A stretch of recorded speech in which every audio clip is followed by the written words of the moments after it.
to some kind of a distant future with the cross before him and kind of the Bible guiding his steps. So what does it mean to live by faith? I grew up as an atheist, so this whole faith thing was kind of confusing to me growing up, honestly. Is it just a feeling? Can't you feel God? No, I can't. Is it just is it rational, or what is it, right? Hebrews 11 verse 1 says, here we go. Now faith is being sure of what we hope for and certain of what we do not see. So sometimes when we talk about faith, it's kind of, when you ask me, hey, how's your faith? A friend of mine a couple of weeks ago asked me, so how's your faith now that you're in Fitchburg? And I'm like, what comes to my mind right away? Okay, how was my times with God recently? Have I seen God move in the last week or so? Am I too anxious or worried right now? Or those are some of the questions that come to my mind. But usually a lot of those things has to do with things that I actually can see. So maybe they're not really the best gauge of my faith. It's got to be something that is not visible. So here's what I came out as I've been a follower of Jesus. I came out with the following things that are not faith. It says, reacting to how successful our day, week, or month was is not faith. Right. That's an evaluation, but that's not faith. Seeing trends in someone's life. Oh, I'm making some progress here. I'm happy for the progress. But that might just not be faith because it's something visible. Optimism or pessimism is not faith, although I hope you have a good dose of optimism because we have a God who is a God of hope. So no matter where you're going right now in your chart, living by faith is for you. Yes. Because it has nothing to do with the chart. Yeah. It has nothing to do with what is visible. Come on. Whether things are going great for you right now or things are going awful. Doesn't really matter when it comes to faith. And we got to figure this out because the Bible says we need to live by faith and not by sight. But this is so hard because we're kind of hardwired to evaluate and to see our life through our eyes. Sometimes the people that can see actually have more faith, as you read in the Bible about some of the blind people. I love movies, books, fantasy stuff. I'm a big fan of The Lord of the Rings. Yes. And The Lord of the Rings is written to convey the idea of faith in a way that we actually process it really well. Through stories and through struggle of good and evil. And I love this quote by Tolkien from The Lord of the Rings that says, "It's a dangerous business, Frodo." Let me get this. There we go. Going out your door. You step onto the road, and if you don't keep your feet, there's no knowing where you might be swept off to. To me, that quote probably defines faith more than all the other things that I was talking about. The idea of stepping into something unknown. Doing something that you don't know how the outcome will be. That's faith. And I want to invite my wife up and share. We'll share our faith story with you guys. Yep, come on up, honey. Because yeah. I do have the photo. So, I'll skip it. Will you put there? Eventually. You want to start or you want me to start? I'll start. Yeah. All right, so we both grew up in Budapest, in Hungary, in the countryside, but moved to Budapest to go to college. And we both were atheists, but we met before we ever met God or Jesus or, well, we probably met God along the way, we just ignored him. So my background, my father, coming from the Jewish family, and so many relatives died in Auschwitz. I don't know that you aware what's happened over there. So he made a decision. He doesn't want to believe in a God who will let these horrible things happen. My mom came from the very rough background, again, without God. So that's how I grew up. There was no God. In Hungary back then, there was socialism, so even it wasn't really encouraged. Sorry to say that, but just only old people went to church, and that was my picture about Christianity. Old people, black dress, black Bible, no smile. I said, Christianity is not for me, definitely for not young soul. And, but as I was searching, the first time when I met with God, that was at the church, and then the priest said, stand up and hug your fellow sisters. And I don't have any relatives here. Who should I hug? I didn't really understand the whole thing enough. The only knowledge from the Bible, actually I never read the Bible, the Jesus Christ, the superstar, and the gospel. So I know that there was a Jesus, you know. I love the music, so it's a cool movie. Hey, why not? And the other thing was I was a tomboy, so I always have a hard time with girls, and I always played with the boys. Back then, 40 years ago, you know, the girls playing soccer, it wasn't that popular. Like now, you have soccer teams. Like, what on earth? Like, not in Europe. Women doesn't play soccer, or maybe now. Not even Europe, too. Okay, so I played that, so I didn't know what to do with the girls. And then as I grew up, and, you know, a few of my friends, or most of my friends who were boys, they started to look at me as a woman. I said, what's the problem? You know, hey, we were a body now. Like, what do you want from me? So I was a little bit confused with the whole thing. Like, our relationship started to change. So I was so happy to go to high school.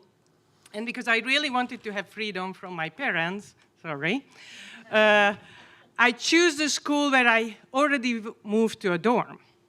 And every weekend I traveled home. And the first day when I went in my room, 17 women, me, and 16 others. I was one of the night, like the first few weeks, secretly crying every night. I felt this is a horror. I felt like I did not believe in heaven and hell, but if I did believe, that would be the hell. Because, you know, with the boys, we had a problem. We fight, we punch, we wrestle, and we were friends. With a girl, that's a Cold War. You don't know what's happening. You don't know what they say. They smile and, sorry, girls, we could be like that. And I didn't know. And actually, that was the time when I learned I have to protect my heart. Mm-hmm. I cannot show my feeling. I have to shut down, smile, and start to pretend. And I start to feel more lonely and lonely. And I was searching, and a few of my friends in a high school, that was the other thing, that they said she is a Christian, but her life wasn't different from me. So that if I want that life, I don't need a God for that, because you do the same thing. Right. But kind of at the end of the high school, for you it doesn't exist, but for us, there is a final exam. Like 1 month you study, and then, oh my goodness, everybody's stressed out. And if you don't pass, you fail the whole high school. So that was my first time I said, I need every support. So I asked my friends, please teach me how to pray. I'm not sure that God exists, but if that, he needs to help me. And I went to the church, and I saw some candles, and I said, okay, maybe there's the things. I have to put the candles for God. Actually, the priest said, I cannot do, and there's there are already several candles, one more candles, burn it down or what. So that didn't help me to love Christianity again. But I said, whatever, I prayed, God could help. So I passed, I did very well. So I went to the university dorm, and then the freedom started. And I started to, in high school, when you were in a dorm, you need to sneak out through the window or things if you wanted to do something. In university, when I said, so when should I have to come back to the dorm? I said, whatever. I said, can you repeat again? Like, what did you say? If I want to come midnight? So, like, they said, yeah, like, do whatever you want. I said, woohoo, okay. Let's do that. So I started to introduce, so I was introduced to the party life. And then back then, I already accepted that, hey, I am a woman. Okay, let's have a relationship with some guys. And actually, that's where we met. But one thing that maybe I want to share that I dreamed about, like, I will have one boyfriend, and then we get married. You know, like every little girl have that eventually. But this didn't turn out. So I said, okay, the second one. No, okay, but the third one. And after the fourth one, you know what? I don't think so. This kind of thing exists. Even so many people get divorced. Right. And I started to feel that the men are using me. Right. I don't really like that. Right. So why don't we switch it around? I can use them too. Right. So I started to flirting with a lot of boys. And even there was a time when I had two boyfriends, one lived one city and the other is others, and I was traveling back and forth between them.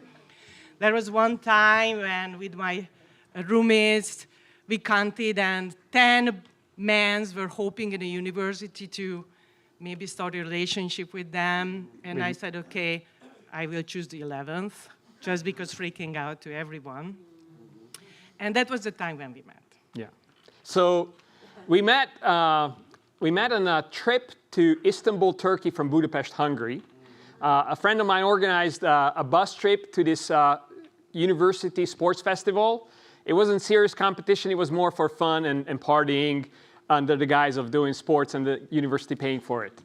So my friend and I were the big beach volleyball team, and Virag was on a girls' basketball team.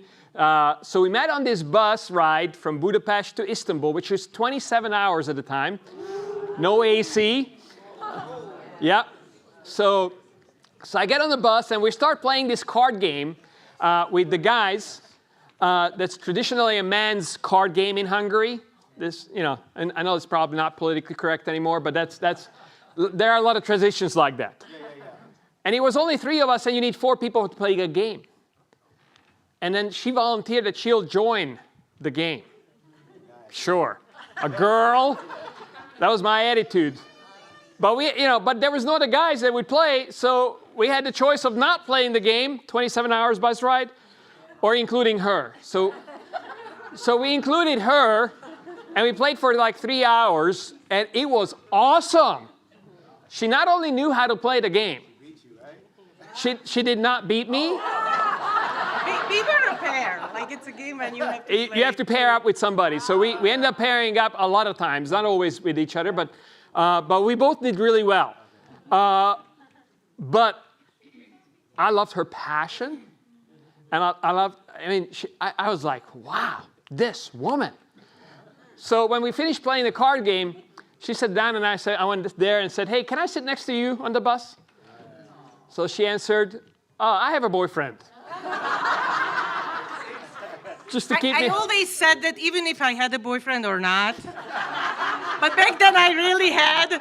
But I said, you know what? But then, let's keep the distance. But that didn't deter me. I said, I don't want to sit next to your boyfriend. I want to sit next to you. And so we ended up spending this is a picture, 5 days together in Istanbul, Turkey. That was me, sunglasses, bandana, all that cool stuff. And back in the day, and became really good friends, but we didn't date. But I really wanted. But she was just playing with guys, apparently, and I found that out for the next 6 months, we went out to party together with our group of friends, and I would see her date 3 different guys during the next 6 months. Yeah, like he came at wrong time. No, actually, that's because I broke up several times, and we were great friends. And I just felt like if I start dating with him, then we will break up, and I will lose a friend. So why to risk that? But even I used him too, honestly, and I was really mean. So at one of the parties, I went down to the parties. I sat on his knees. I kissed him. I stood up and said, "You would never be my boyfriend," and I left him. She was cruel. I was, but we still were friends after that. I don't know. Like I couldn't do anything, push him away. But I tell you, I did that because I wasn't happy. I was searching something, but I didn't know what. And one of my boyfriend's roommate was a disciple, and he invited me for a Bible talk. And I promised that, yeah, I will go. You promise a lot of things. But we always have parties the same time when they have a Bible talk, so I choose the parties for a while. But I felt guilty because I promised. So I said, I should go there. And anyway, the Bible is so thick. And I started at the beginning when all the relatives... Okay. And I was lost. So I went to the Bible talks, and it was like, wow, young people, not black clothes. They were funny, and they enjoyed their life, and still they call themselves Christian. So what's happening here? And and they asked me, would you like to study the Bible? And I said, well, why not? Of course, let's do that. I wouldn't read that book, but if you share, I am open for that. I would love to know. It's a basic knowledge. You have to know the Bible. So we started studying the Bible, and after a few studies, they gave me a challenge. It's Virag, don't just read, but put in practice. Really? I wasn't sure I want to do that, like giving up all the fun, all the parties, all the attention from guys. But I said, okay, I started to bargaining, like, okay, I live 80, 90 years. If I give 3 months to the Bible, 80 years, 3 months, it's not that big, So why not? I wouldn't lose. So let's say that, what if I live my life for 3 months as a Christian, and if I like it, well, that's awesome. If not, I just go back and continue the same thing. So actually that's happened. I started to put in practice. It wasn't that easy. And I working on, and it was amazing to realize God's love. And even the purpose, what he gave me in this life. And I realized this was I was looking for. But I never knew that. This is the love. This is the relationship. This is what I wanted. This is this meaning. So I made a decision that I will be baptized. And I went down. One of the other, and I got baptized. And I went down one of the parties, and I find him. He was a little drunk. But we have a conversation. I said, hey, Peti, you know what? Like, now I can imagine being your girlfriend. It wasn't smart, but I said that. But I really want someone who has the same faith. And I am planning to be baptized. So why don't you come and come to my baptism, but even check it out. Like, maybe God will help you too. And I think you need that. Yeah, I don't remember that conversation, but I did show up at her baptism. Yes, so he came for my baptism. Yes. So when I went to the baptism, I was really happy for her, because they had all these people sharing about her, really deep stuff, and I was really sad about myself. And I was really discouraged. I'm like, she's not going to want to have anything to do with me. She found these awesome people. Right. So I was going home very, very discouraged. I actually liked the Bible talk, because the first question was, what do you need to throw a great party? And I felt right at home. So that was right down my alley. And it was about the great banquet in the Bible. And God is throwing a great party, and we make excuses. And that convicted me. I said, that was the first time I actually saw the Bible being applicable to real life. Anyways, I was walking home, ripped jeans, studded boots, leather jacket, bandana, sunglasses, even at night. And his brother's and smoking a cigarette. And his brother's walking along, and this is how arrogant I was. He said, could you not smoke? It really bothers me. I said, who are you? I don't care. Right. I was hardened. Right. I looked really great on the outside. I was playing volleyball semi-professionally. I was studying at the best engineering school in the country, at the best program. I always had a girlfriend, and this lady was giving me a hard time, but that was a different story. But I was very confident. I was very popular. Everybody knew me on campus. But inside, I was still feeling very empty, and I was really just angry and depressed. So anyways, I was going home, and for some reason, he asked me to study the Bible. I mean, I did not look like somebody wanting to study the Bible. And I said yes. And I don't even know until this day why. At first, I thought, I'll show you. Because I read the Bible from cover to cover 3 times. I was just an avid reader. I would read 100, 150 pages a day, and I would read philosophy. I would read religion books. So I read the Bible, but I was never looking for God in the Bible. I always read the Bible as the Christians or the Jews' religious book, like some of the Greek and Roman myths. And so we got together to study the Bible, and I had a week, and I prayed. I didn't pray, no. I actually contemplated and thought, I'm going to give this a real chance. First of all, I really trusted her, that she's not getting into something voodoo, something weird. I got to know her as a woman who stands 2 feet on the ground and reasonable. And I said, I'm not going to just make, can you feel now, God? No, that's not going to work for me. I'm an engineering student. Come on. So I'm going to give it a real chance. I'm not going to start with the assumption that there is no God, that's how I grew up in my entire life. And we got together, studied the Bible. They gave me a newer translation of the Bible, which I took home. That was helpful because the one that I read was like the King James. There were words in it that even my grandfather didn't understand in Hungarian. So I went home and I read 4 hours the next 2 days. I read all the Gospels and Book of Acts and most of the New Testament, pretty much. So I went back to the next Bible study. And I told the guys, I believe this book is not written by man. This is from God. And I'm ready to do anything it says. Can you guys teach me? So I studied the Bible every day for the next 7 days, and I was baptized just 3 weeks after Virag was baptized. So that's our story of coming to faith. And we don't have time to share how our relationship worked out. But it wasn't like now we start dating. We did not live happily ever after. But the good news is that about 3.5 years later, I got the girl.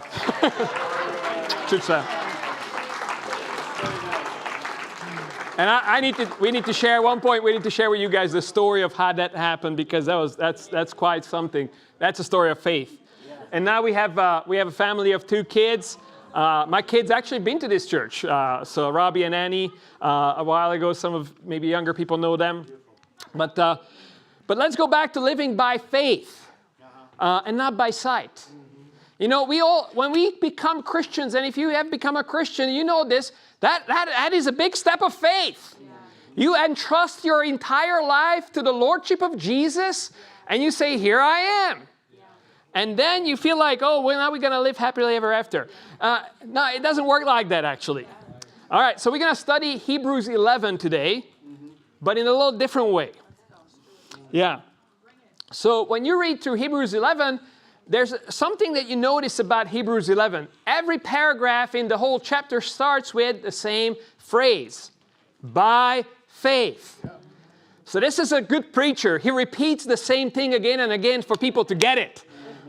By faith, by faith, and then shows a bunch of examples of people that did something or acted by faith to help us understand what faith looks like. And he talks about a bunch of people like, there we go, Abel and Enoch and Noah and Abraham and all these people that if you read the Old Testament, you know who they are. If you didn't, you don't. That's okay. Awesome stories, all of them. But one of the interesting things about the way that the people communicated is this idea of chiasm. The idea of kind of bracketing ideas. And Hebrews 11 has that in it. And sometimes there's even an idea in the smack middle of these bracketing statements that's the point I want you to get. Right. All right, so if you look at the whole chapter, you actually have there's 2 paragraphs that each start by the expressions by faith Abraham. And there's a short paragraph, verses that's 13 to 16 that doesn't start with those words. And then it says again, by faith Abraham. So what's in the middle? What's the most important part of this? Yeah, that's at verse 13 to 16. It says, all these people were still living by faith when they died. They did not receive the things promised. They only sowed them and welcomed them from a distance, and they admitted that they were aliens and strangers on earth. Yeah. People who say such things show that they are looking for a country of their own. If they had been thinking of the country they had left, they would have had opportunity to return. Instead, they were longing for a better country, a heavenly one. Therefore, God is not ashamed to be called their God, for he has prepared a city for them. Amen. You know, these people were on a journey. They took a big adventure. You know, it wasn't necessarily an easy one. It took some turns that were unexpected. You know, when I became a Christian, I thought, I gotta read that. That's probably not, you know, it says, cross the Red Sea, then turn right at Mount Sinai, reach destination, promised land, arrival time, 40 years. You know, that's Christianity. We start out with some great leap of faith, and sometimes we think it's all upward from here. Right. Now I'm saved. Now I'm with Jesus. Oh, these sins have no power over. I thought I was never going to sin again. That was pretty naive of me. Yeah, it probably lasted about 2 weeks. Then I realized, man, I still have these sinful nature inside of me that I have to wrestle with. So my plan was that I go and from start to finish in a straight line. That wasn't God's plan. And if you've been following Jesus for any length of time, you know that is not God's plan. Because it doesn't work that way. And you know, as newlyweds, Virag and I started, we graduated college before that. We got out of college. We got into the ministry. We both loved teaching the Bible to people, and that's actually doing that together was part of our story of really becoming a couple. And then after we got married, the couple that was the missionaries that were leading our church moved back to Boston, the O'Mays. Some of you might know them, awesome people, we love them. And then they said, hey, you guys are 24. You guys have been Christians for 3 years and had 1 year of campus ministry experience. You lead the church now. Yeah. All right. I was scared to death leading a church. Come on, that's like major responsibility. I mean, who am I? And we struggled. And we struggled and struggled some more. We struggled in our marriage. We struggled leading the church. We made mistakes. But God kept us through this whole time. And there were some good things happening as well. But by the time 2012 came around, this is now 15 years later, I got stuck. I got stuck in my ministry job. I was leading the church in Budapest, at that point 15 years, and it wasn't working. I wasn't happy, and the church wasn't happy. Right. And I didn't know what the problem was. I've tried everything I knew how to do to make it better, and things just got worse. You know how discouraging that is? Sure. Because that's your passion. That's you love those people. That's your family. So after getting some help and advice, we actually were, given the chance to move to Boston and be part of the Boston church for a couple of years to get more training. And I was like a dog with his tail in between his legs as a failed church leader walking into Boston, honestly. Because I couldn't do it. That's how I felt. But that was actually God's plan to teach me something important. What it means to live by faith and not by sight. By sight, I was a failed church leader. But God didn't, that's not what God saw. Right, come on. God saw somebody who will finally understand His grace and can communicate His grace to His people. Yeah. And I needed some of the more mature disciples' approach in Boston, because we got there and we told them, hey, we're here because we failed as church leaders. And they said, no, you're here because you're my brother. And I love you, and I don't care. And I'm like, if that's not God's grace, well, what it is? And they did not treat us as failed church leaders. They treated us as brothers and sisters. And I'm like, man, I'm going to treat people like that. Yeah, right. This is how I want, because I know how it feels now. Yeah. People treating me that way. And we spent 2 years in the central region of the Boston church, and what looked like a major failure and something like a couple of years of shame, it ended up being an amazing lesson. And during that time, actually, both of our kids became disciples. Oh, yeah. This is Robbie got baptized, and Annie got baptized at the age of 13 and 12. Because the things that I needed to learn as a church leader are some of the same things I needed to learn as a dad. Yeah. And as they saw me repenting, and not being so controlling and not trying to make everything perfect, but understanding and being more gracious with myself, with others, with my kids, they understood God's grace. So they're faithful disciples to this day. Praise God to that. They're 23 and 20 right now. So we'll look forward to having them home for Thanksgiving. But the idea is that these people were still living by faith when they died. Yeah. Yeah. And you know, sometimes when you're doing this Christianity stuff, it gets a little scary at times. It gets rocky at times. Yeah. And sometimes because of that, we have a big temptation to play it safe. To do the things that are comfortable. To do the things that don't take a risk. That doesn't require you to take that step out. But that's when you stop living by faith. Mm-hmm. And this is the hardest thing. Because the more, I'll be a Christian 30 years next March. I have some good habits that I can always fall back on. Right.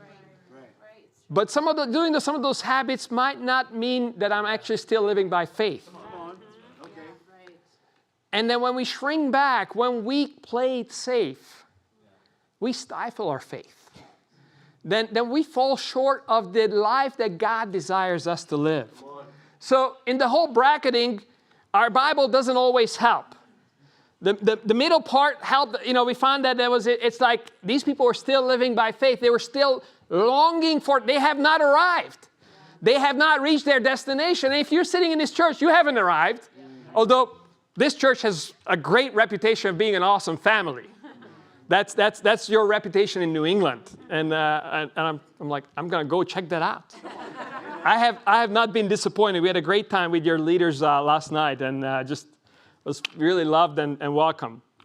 Amen. And so the previous and the following chapter of Hebrews 11 is there's a couple ideas that are bracketing this whole chapter of defining this is what faith is. Don't lose sight of this. In chapter 10, verse 35 and 39 says, do not throw away your confidence. It will be richly rewarded. You need to persevere so that when you have done the will of God, you will receive what He has promised. For in just a very little while, He who is coming will come and will not delay. But my righteous one will live by faith. And if he shrinks back, I will not be pleased with him. But we are not of those who shrink back and are destroyed, but of those who believe and are saved. Amen? So it's keep living by faith. That's hard. Anybody can take one leap of faith. Not anybody, but most of us have done at least a leap of faith of becoming Christian. And probably have done some other steps on faith even since then. But to keep living by faith, man, that's challenging. That's hard. And in chapter 12, what's on the other side of Hebrews 11, it says, therefore, since we are surrounded by such a great cloud of witnesses that help us define what faith is, Let us throw off everything that hinders and the sin that so easily entangles, and let us run with perseverance the race marked out for us. Let us fix our eyes on Jesus, the author and perfecter of our faith, who for the joy set before him endured the cross, scorning its shame, and sat down at the right hand of the throne of God. Consider him who endured such opposition from sinful men, so that you will not grow weary and lose heart. What I found is that one of our biggest temptations as Christians is to become weary and lose heart. And just live a religious life and not a life by faith. So God is calling you and I out of the comfortable into the life that he created for us. Our world praises comfort. We have lazy boys. We have remote controls. We've got it all. Comfort food, right? We got it. But God calls us to live a life that is not comfortable, but is a life by faith, a heroic life. We'll go back to the Lord of the Rings, and let's see if this video plays. If not, I'll just read the text. Yep, figured it wouldn't. Sometimes that happens. There we go. So this is don't read it. Let me tell you the story. This is after the battle of Osgiliath, where the dark forces seem to overwhelm the good people. And Frodo and Sam, these two hobbits that are tasked to take the ring to Mordor and to destroy it, they're at this point of seeing like such an overwhelming force of evil. What can a few men do again? I mean, it just seems like there's no chance. Right. It's not going to work. Mm-hmm. So Frodo just tells Sam, Sam, what are we doing? Is it worth it? And Sam shares with him, says, I know it's all wrong. By rights, we shouldn't even be here, but we are. It's like the great stories, Mr. Frodo, the ones that really mattered. Full of darkness and danger they were. And sometimes you didn't want to know the end. Because how could the end be happy? How could the world go back to the way it was when so much bad had happened? But in the end, it's only a passing thing, this shadow. Even darkness must pass. A new day will come, and when the sun shines, it shines out the clearer. Those were the stories that stayed with you. That meant something, even if you were too small to understand why. But I think, Mr. Frodo, I do understand. I know now. Folk in those stories had lots of chances of turning back, only they didn't. They kept going because they were holding on to something. What are we holding on to, Sam? That there is something good in this world, Mr. Frodo, and it's worth fighting for. Brothers, sisters, friends, the Bible talks about all these people who were still living by faith when they died. I want that to be said about me, that I still live by faith when I died. I'll leave with you some questions to ponder. Am I still living by faith? Have I settled for comfort and safety out of fears in some areas of my life? And what can I do today to step out on the road of adventure and live by faith? Maybe you want to move to Fitchburg, Leominster and be part of our mission. Maybe it's some other way, but don't settle. Live by faith, because that's what God designed us to be, people who live by faith. Thank you so much for listening to me.